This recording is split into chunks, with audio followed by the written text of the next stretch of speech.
আমি ধন্য হয়ে গেলাম স্বামী। হে শিবশম্ভু, আপনি আমাকে গ্রহণ করে নিলেন। হ্যাঁ দেবী, আমি আপনাকে গ্রহণ করলাম। চলুন কৈলাসে যাই। নারায়ণ নারায়ণ। দেবর্ষি আপনি?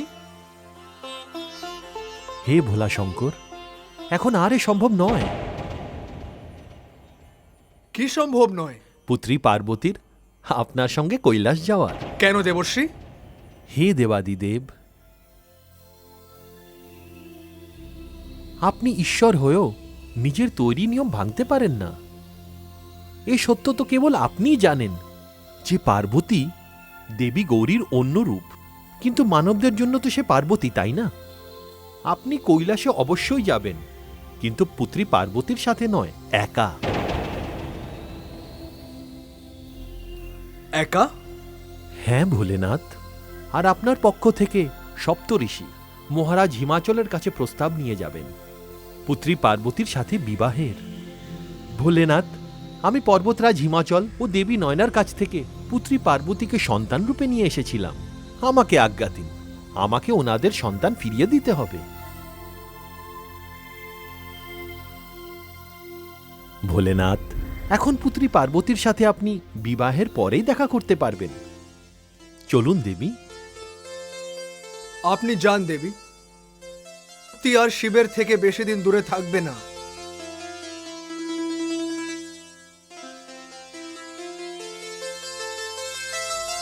চলুন।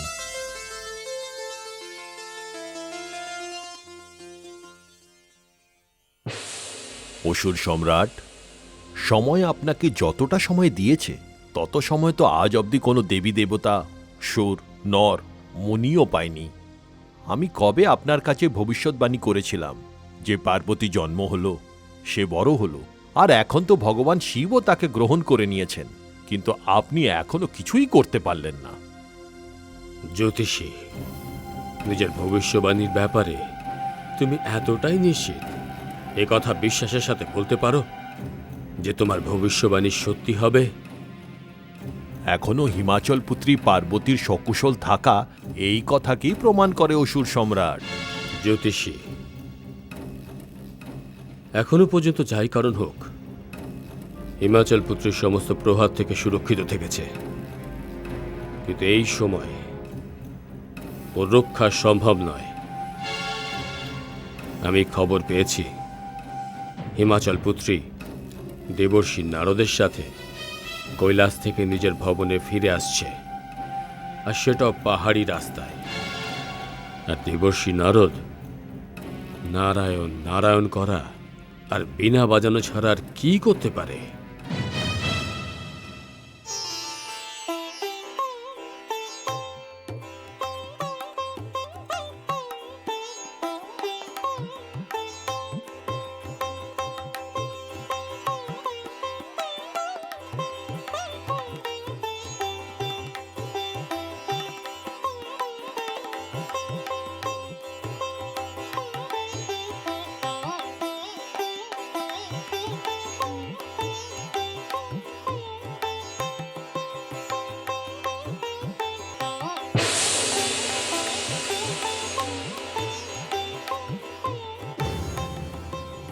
দাঁড়াও, আপনারা দুজন বন্দী।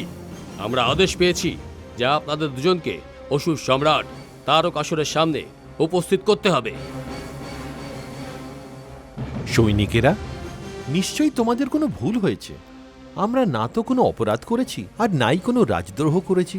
আমরা সবাই জানি আপনি চুপচাপ আমাদের সাথে চলে চলুন, অন্যথা বিরোধের ফল একদম ভালো হবে না। তোমরা শুধু শুধুই নিজেদের অহংকারের পরিচয় দিচ্ছ। আমি একটি স্ত্রী, আর ইনি একজন সন্ন্যাসী। যদি এটা ভেবে তোমরা আমাদের পথ আটকানোর দৃষ্টতা করে থাকো, তাহলে এখান থেকে চলে যাও। চলে যাব, নিশ্চয়ই চলে যাব, কিন্তু তোমাদের দুজনকে সঙ্গে নিয়ে। না হলে কি হবে? আকাশ কি ধরায় পড়বে? প্রলয় চলে আসবে? কি হবে? আরে তোমরা দেখছো কি? এখানে উঠিয়ে নাও এদেরকে, নিয়ে চলো। দাঁড়াও। পরিণাম কত ভয়াবহ হতে পারে তোমরা জানো না। কাল তোমাদের মাথার উপর নৃত্য করছেন। মৃত্যুর দেবী তোমাদের নিজের খাদ্যে পরিণত করবে।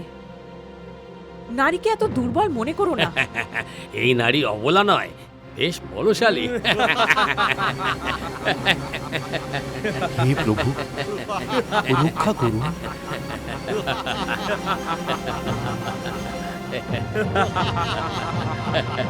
দাঁড়াও।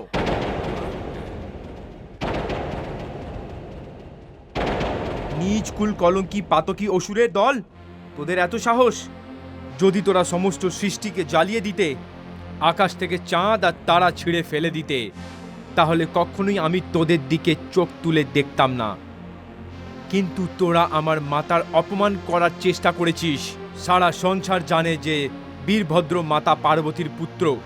এখন যদি তোদের জীবিত ছেড়ে দিই, তাহলে আমার পুত্র হওয়াকে ধিক্কার জানাই।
কি বলেছিলিস তুই?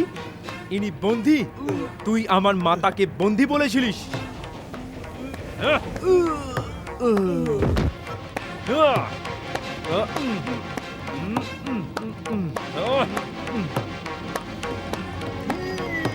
তুই এনাদেরকে তারকাসুরের সামনে নিয়ে যেতে চাইছিলিস?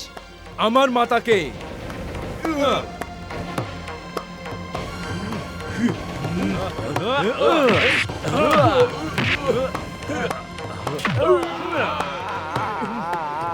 কি বলেছিলি তোরা? বিরোধ করার ফল ভালো হবে না। তোরা নিজেদের ফলের কথা ভাবিসনি?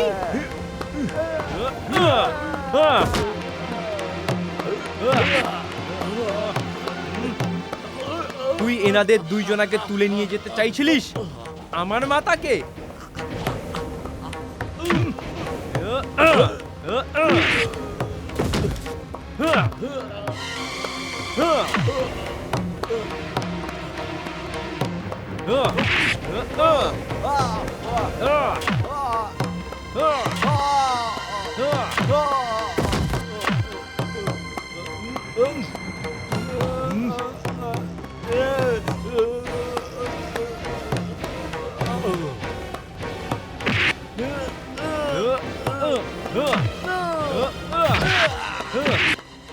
তুই খুব হাসছিলিস না? হ্যাঁ, এই নে হাস।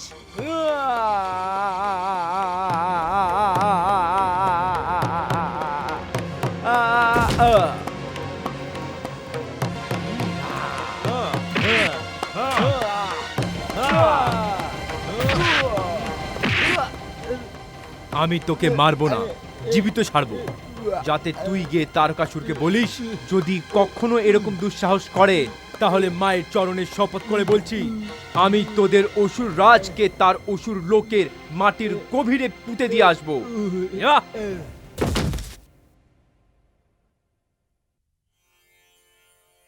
মাতা, এটা তো আপনার আমার প্রতি ঘোর নাই। আপনি আমার সাথে দেখা না করেই চলে এলেন।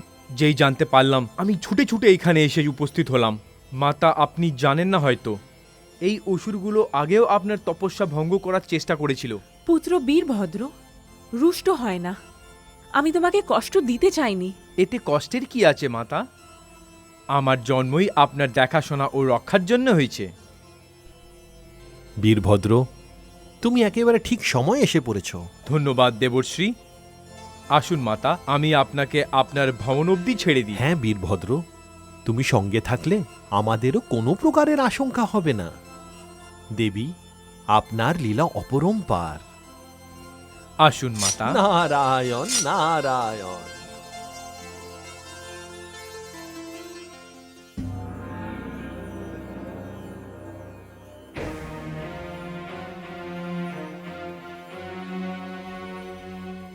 হে দেবাদিদেব মহাদেব, আমাদের প্রণাম গ্রহণ করুন।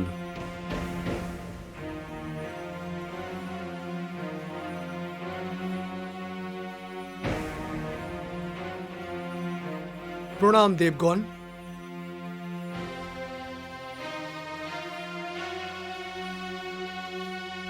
ওনাকেও আমার সম্মুখ আনুন, যিনি লুকানোর চেষ্টা করছেন।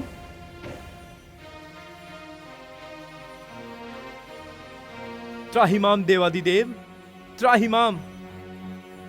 আমি জানি যে আপনি আমার প্রতি রুষ্ট, কিন্তু দেবতাদের অবস্থা আপনার অজানা তো নয়।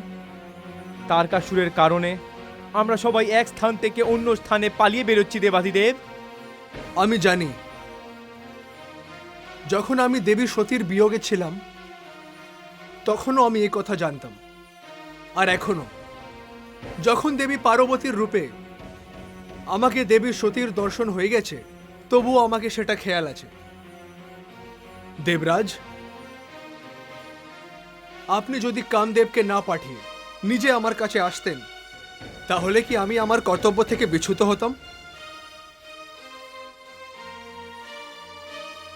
দেবরাজ,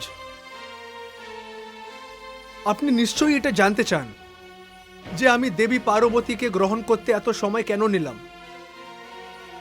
যে মার্গদর্শক হয় তাকে নিজের প্রতি পদক্ষেপ ভেবে চিন্তা করে নিতে হয় দেবরাজ।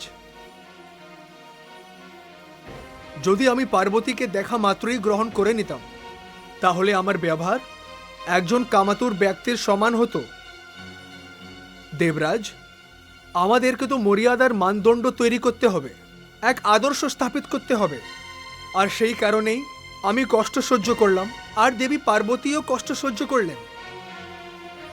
আমরা তো সেটাই করেছি যা বিধাতা লিখেছেন। আর আপনি দেবরাজ, বিধাতার লেখা পাল্টিয়ে দিতে চলেছিলেন। ব্যাস মহাদেব, ব্যাস। আমি নিজের কাজে লজ্জিত। দেবরাজ, এখন সেই পরিস্থিতি চলে গেছে। এখন লজ্জিত হওয়ার কোনো প্রয়োজন নেই। আপনি যান দেবরাজ, আমি আপনাকে হৃদয় থেকে ক্ষমা করছি। আর আমি ঘোষণা করছি যে আমার ও দেবী পার্বতীর বিবাহ অতি শীঘ্রই হবে। আর যদি আপনি অনুচিত না ভাবেন, তাহলে ঋষিদের আমার কাছে পাঠিয়ে দিন। যেমন আপনার আজ্ঞা মহাদেব। আমাদের প্রণাম গ্রহণ করুন।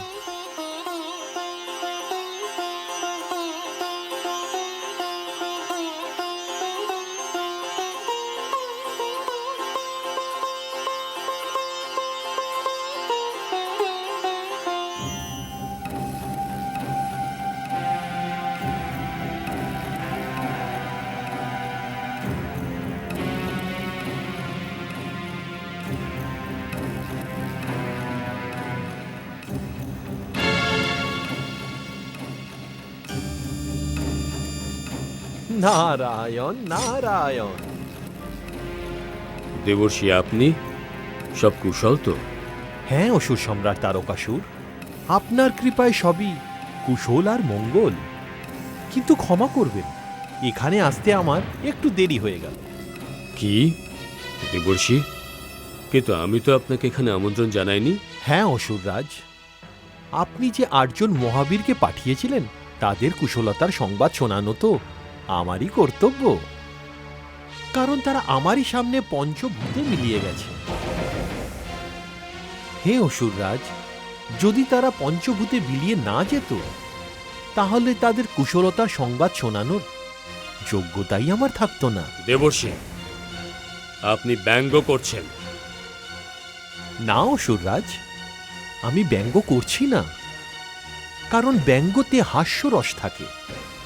আমি তো আপনাকে সত্য, এক কঠোর সত্য বলতে চলেছি।